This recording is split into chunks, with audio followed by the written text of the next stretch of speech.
On the top, you'll see like uh, where you normally find a lot of settings in other programs. So you'll have like file, edit, create, and along here is pretty much up until Windows. These are all standard. You'll always see these. But after that, from Mesh onwards, these are all windows that are associated with different parts of Maya or different tools. So you can see right here below File, I have modeling currently selected. So that means I have all these windows that are showing me tools specific to modeling. If yours is different, just select modeling. You can flick for these and you can sort of see like what I mean. So if I go to rigging, it's going to change these top tools sections or windows. Um, but primarily you'll be using modeling, so modeling's fine.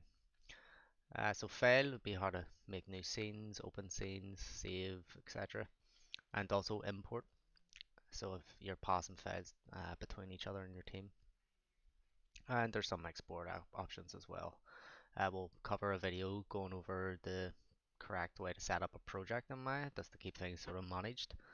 Um, and you'll see other things like, recent files and stuff that you've opened. Um, Edit, what you would expect, so like, back, forward, or undo, repeat, redo. And there's some other important things to learn here, stuff like delete history. Again, this will be stuff that we cover further on down the line. But for now, it's sort of uh, where you'll find like your undos and your copies and stuff.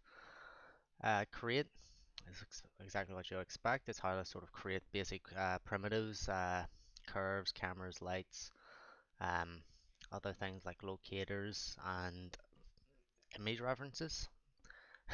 Again, we'll have another video covering just how to get references in and set them up on image planes. But this will be sort of where you can create your polygon primitive, so the base shapes that you'll use to model your objects. So if I was to select say polygon sphere, I get a sphere.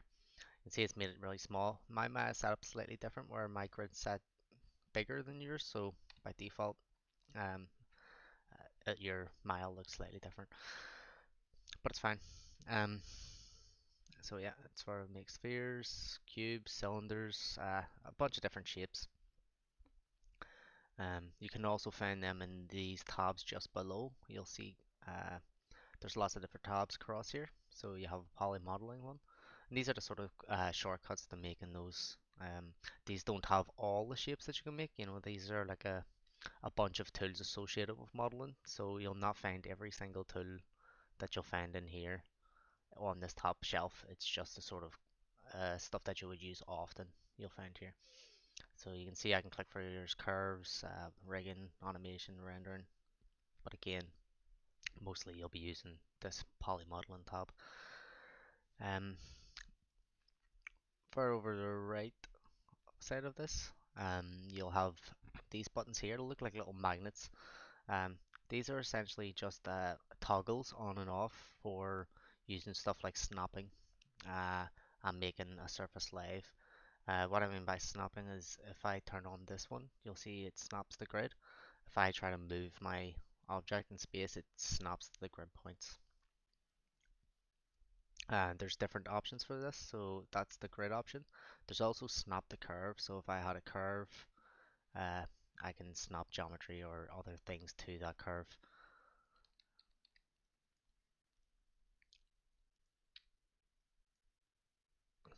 Right. Um, there is also point snapping. So this one will refer to vertices. So I have different objects like this. It will stick to the vertexes of another object. There is quick keys for these.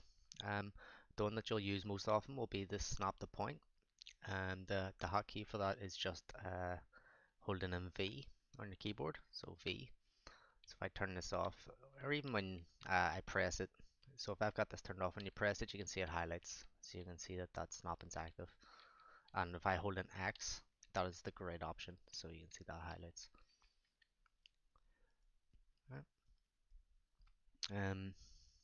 Over here you have some rendering features. So Maya has a built-in render Arnold and Maya software and hardware. There's lots of different render engines that can be imported, stuff like V-Ray and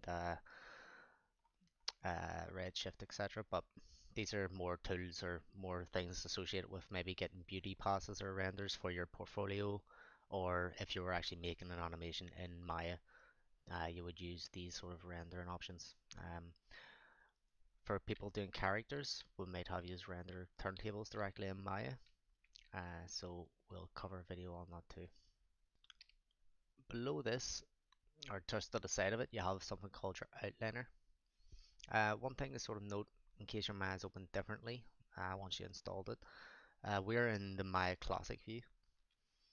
Up here in the top right, there's different sort of layout options. Um, I'll show you like you can turn stuff like this bottom bar off if you're not using it, but Maya Classic's the standard one, and it sort of uh, lets you access stuff like the animation keyframes and also a lot of the modeling stuff at once. But if yours isn't looking like this, just choose Maya Classic. So back to this outliner. The outliner is essentially your hierarchy or your world outliner in Unreal. It shows you everything that's in your scene. So as the make a load of spheres, you can see I get a load of duplicates and all their names here.